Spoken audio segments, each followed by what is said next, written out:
승리하는 삶이 되기를 바랍니다. 오늘은 요한계시록 마지막 장인 22장입니다. 22장, 21장의 계속이자 요한계시록 성경 전체의 결론이기도 합니다.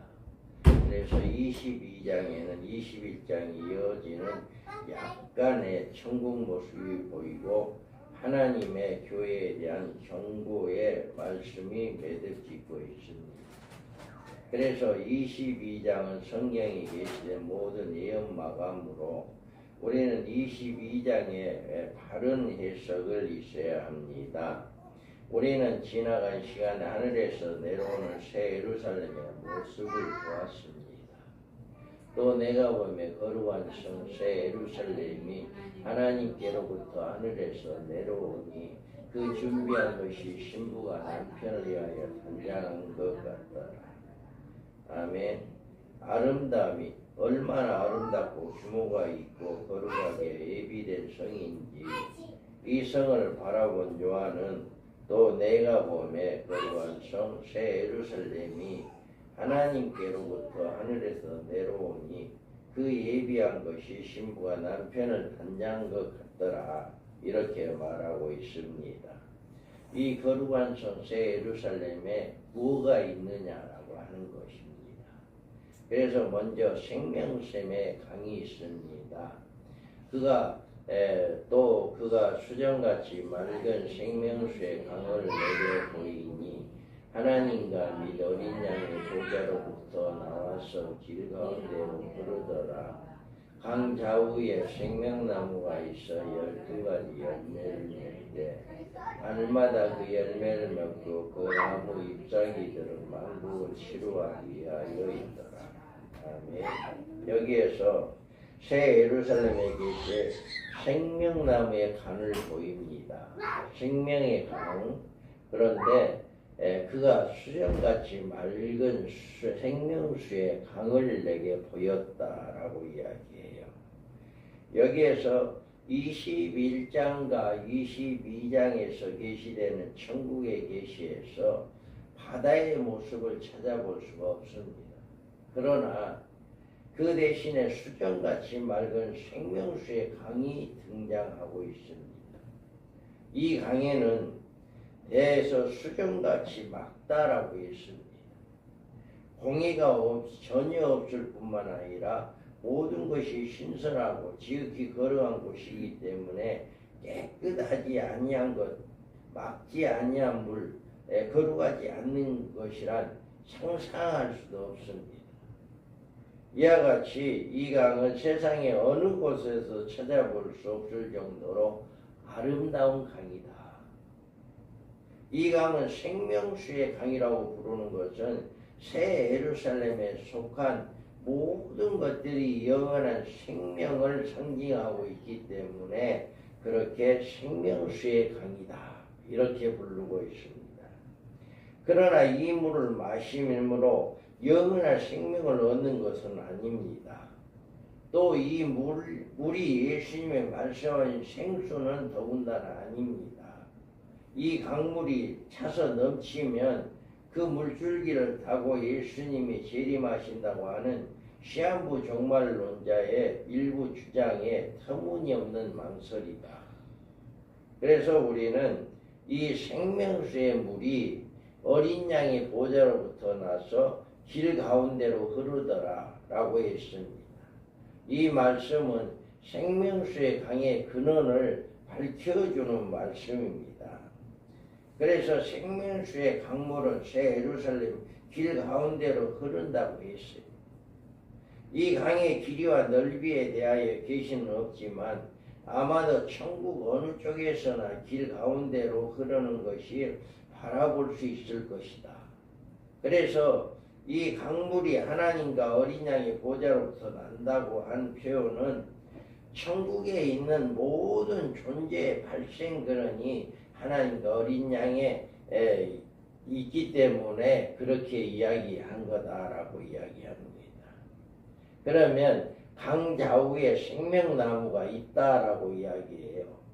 여기에서 12가지 열매를 맺되 달마다 그 열매를 맺고 그 나무 잎사귀들은 만국을 치료하기 위해서 있다. 이렇게 이야기합니다.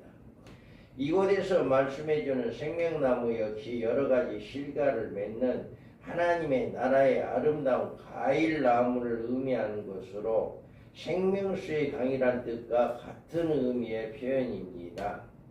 그래서 생명나무의 실과는 지금 우리가 맛보고 있는 실과와 비슷한 종류도 많을 것입니다. 왜냐하면 이 땅에 있는 모든 것들은 하늘에 있는 것들의 모형들이기 때문입니다. 그래서 생명나무의 강에 생명수가 있고 나무가 있는데 열매가 많이 맺는다라고 하는 그 열매들이 지금 우리가 먹고 있는 이런 열매에 흡사하지 않을까. 그런데 그 가실이 실제로 보며 먹겠지만 그 맛, 향기, 모양, 아름다움에 있어서는 하늘과 땅의 차이가 있을 것이다.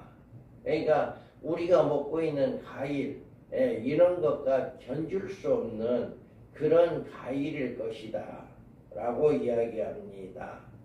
이 같은 표현은 달마다 추수하고 달마다 새롭게 맺힌다는 것이 아니라 그 과실에 따라 먹어도 곧 다시 새로운 열매가 맺어지기 때문에 그 식비적인 모습을 이처럼 표현하고 있다라고 하는 것입니다. 우리 주님과 재림시까지 살아있다면 장차 변화된 몸으로 그것에 올라가서 이 가시를 먹게 될 것입니다.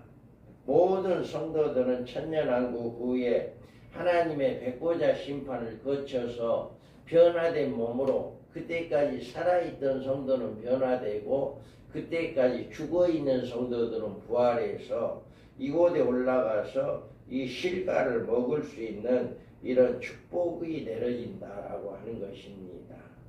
그래서 생명수의 좌우에 있는 생명나무의 실과도 그 가운데 하나가 되는 것이다. 예수님이 부활하신 후에 제자들과 함께 음식을 나누실 일은 능히 천국에서 우리의 생활에 먹는 일도 있을 것이라는 것을 생각을 갖게 하는 것입니다. 우리는 그날에 그곳에서 달마다 맺는 생명나무 실과를 따먹을 수 있을 것입니다. 먹어도 질리지 아니하고 그 맛이 이루 말할 수 없을 정도로 맛있는 그런 생명나무를 나무의 열매를 우리가 먹을 수 있게 된다 라고 하는 것을 믿으시기 바랍니다. 그 다음에 우리는 생명나무 잎사귀들은 만국을 소생하기 위하여 있더라라고 말해주고 있습니다. 생명나무의 잎사귀도 달려 있습니다.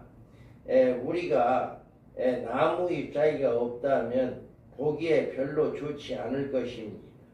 그러나 그 잎사귀들은 천국 생활에 또 유익한 역할을 한다는 사실을 우리가 알 수가 있어요.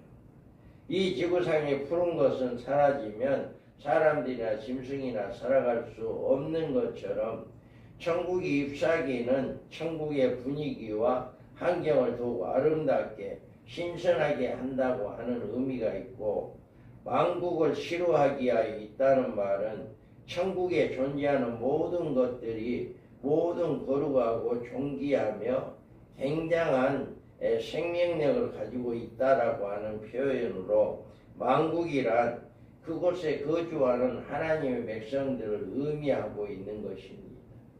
이처럼 이 천국에 있는 모든 것은 하나님의 백성들 위해 새롭게 창조하신 존재들임을 새삼 밝혀주고 있는 것입니다.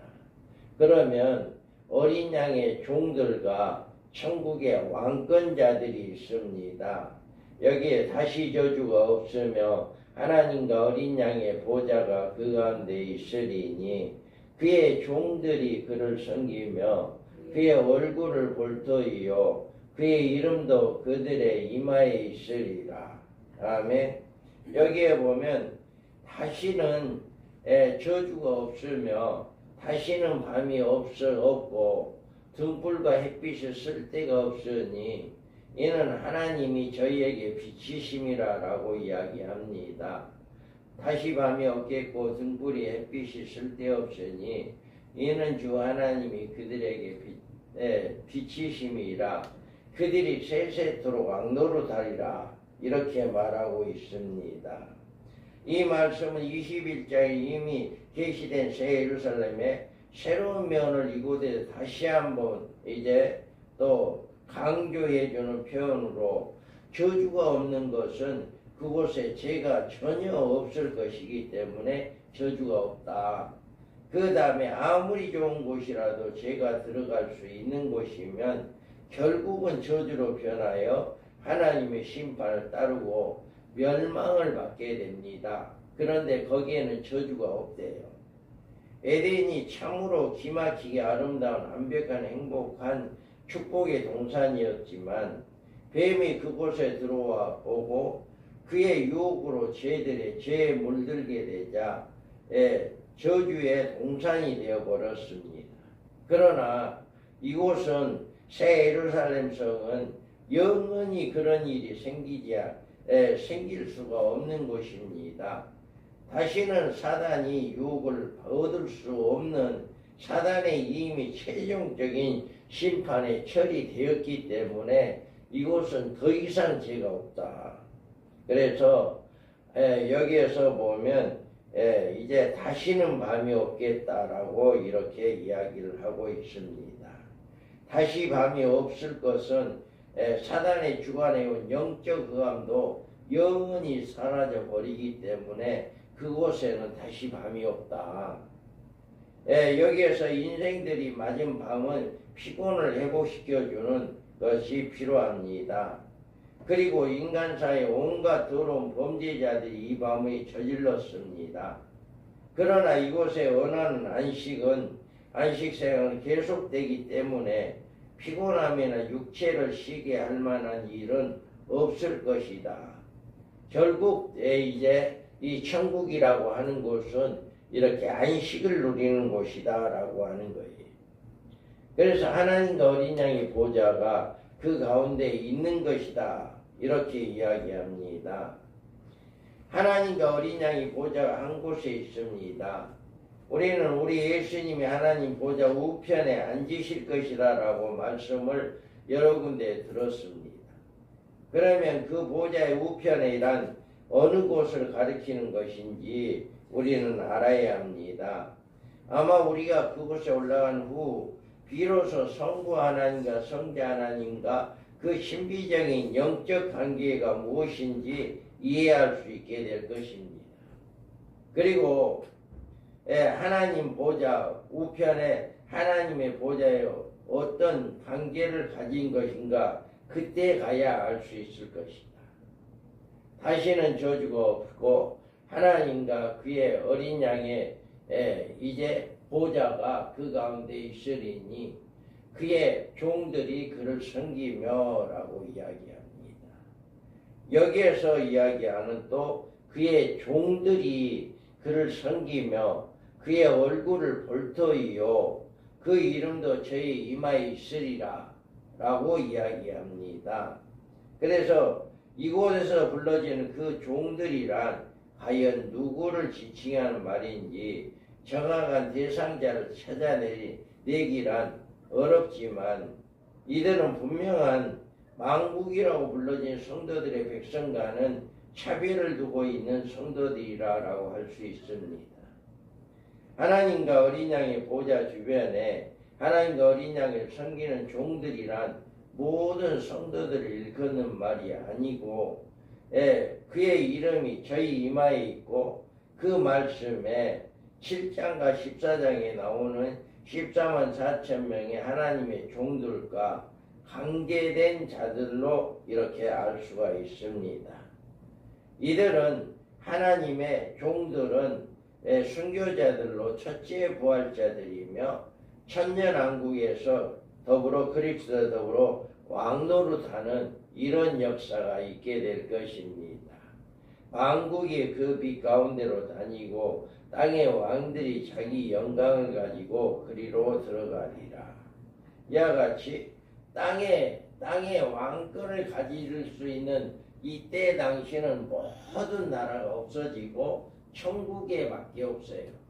천년왕국밖에 없기 때문에 천년왕국이라고 하는 그곳에는 왕권을 가진 자는 첫째 부활자들밖에 없습니다. 그렇기 때문에 왕권자들이란 첫째 부활자로 두 증인의 사명자들 또 순교자들이 이렇게 있게 됩니다. 그래서 우리는 여기에서 만국이 그 빛 가운데 다시는 밤이 없겠고 등불과 햇빛이 쓸데없으니 이는 주 하나님이 그들에게 비치심이라 그들이 세세토록 악노릇하리라 이렇게 말하고 있습니다. 우리가 여기에서 보면 우리는 늘 그곳에서 왕노릇할 자들은 이와 같이 첫째 부활자들이다. 또 여기에서 이야기합니다. 베드로가 예수께 여쭈어 이르되 주여 우리가 여기 있는 것이 좋사오니 만일 주께서 원하시면 내가 여기서 초막셋을 짓되 하나는 주님을 위하여 하나는 모세를 위하여 하나는 엘리야를 위하여 하리이다. 아멘. 이와 같이 아무도 천국에 들어가 보고 온 사람은 없습니다. 천국을 보았다는 사람은 천국에 대한 꿈을 꾸거나 환상을 보았을 것입니다. 이렇게 하나님 나라에서 세상에 내려왔던 사람은 모세와 엘리야밖에 없다. 이 세상에서 하늘나라에서 다시 세상에 내려온 사람은 이와 같이 모세, 엘리야 이들은 변화한 산에서 나타나 영광의 모습으로 예수님과 함께 대화를 했습니다. 그러나 그들의 입에서 천국의 모습을 이야기하지 않았습니다. 사도 요한은 천국의 모습을 천사들에 의해서 간접적으로 계시로 본 것입니다. 사도 바울처럼 셋째 하늘에 올라갔다가 오기는 했지만 그는 천국에 간증을 하지 않았습니다. 이제 우리에게 가장 장차 이곳에 올라갈 소망이 있는데 그리스도와 함께 유업으로 약속을 받은 나라이기 때문입니다. 우리는 그날에 우리의 받을 영광스러운 그 상급을 늘 생각하는 삶이 되어야 한다. 그래서 오늘 본문의 말씀은 천국이라고 하는 새 예루살렘이라고 하는 곳이 어떤 곳이며 그곳에서 무엇이 있고 그곳에서 어떤 삶을 살아가는가라고 하는 것을 이야기를 잘 해주고 있습니다. 먼저 그 천국이라고 하는 것은 물이 얼마나 맑은지 정말 오염이라고는 1%도 없는 그런 곳이기 때문에 물도 이루 말할 수 없이 그렇게 맑고 수정같이 밝은 물이 있을 것입니다. 그런데 그 강에 이제 좌우에 나무, 생명나무가 있고 열매가 있고 잎사귀가 있다라고 하는 거예요. 그래서 우리가 그곳에 들어가기만 하면 그 좌우에 열려있는 달마다 과일이 맺는 그 열매를 맛을 볼 수가 있을 것이고 우리 주님과 함께 거기서 거하는 이런 삶을 살아가게 된다라고 하는 것을 분명히 약속하고 있습니다. 우리가 이와 같이 이제 베드로가 고백하기를 예수님과 바울과 이제 여기에서 말하는 엘리야와 모세밖에는 다시 이곳에 내려온 적이 없다라고 이야기하고 있습니다. 우리가 천국에 많은 사람들이 나는 천국에 갔다 왔다, 천국에는 이렇다더라 저렇다더라 라고 이야기하는 것은 실제적으로 그 사람이 갔다 온 것이 아니라 어떤 환상을 보았다거나 어떤 꿈을 꾸었다거나 이런 걸로 이렇게 갔다 왔다라고 하는 것을 경험하게 될 것입니다. 그런데 오늘 본문의 말씀 요한은 실제적으로 자기가 그 모습을 보고 본 그대로 하나도 빠지지 않고 다 기록하였다라고 이야기했던 것처럼 예수 그리스도가 이 땅에 오셔서 우리에게 이렇게 낮아지시고 가난하게 하심으로 우리는 부자가 되었다, 부유한 자가 되었다라고 합니다. 이와 같이 우리는 이렇게 그 부유함이라고 하는 것은 이렇게 생명수의 수정같이 맑은 생명수의 강물을 우리가 매일매일 먹을 수가 있고, 우리는 온전히 하나님 앞에 바로 서서 하나님께 영광 돌리는 복된 자들 되기 위해서 우리를 사용하고 계신다라고 하는 것을 여러분 믿으시기 바랍니다. 그래서 우리는 새하늘과 새 땅, 새 예루살렘이라고 하는 곳에는 뭐가 있냐? 생명수에 수정같이 맑은 생명수가 있고, 그 좌우에는 달마다 열매를 맺는 이제 생명나무가 있다. 그리고 그 나무에는 잎사귀도 많고 이제 달마다 열매를 맺어서 이제 생명을 얻게 하는 이런 축복의 장소다라고 하는 것을 여러분 믿으시기 바랍니다. 그래서 여러분들은 이 새 예루살렘을 소망하는 이런 복된 자들 되기를 주님의 이름으로 축복합니다.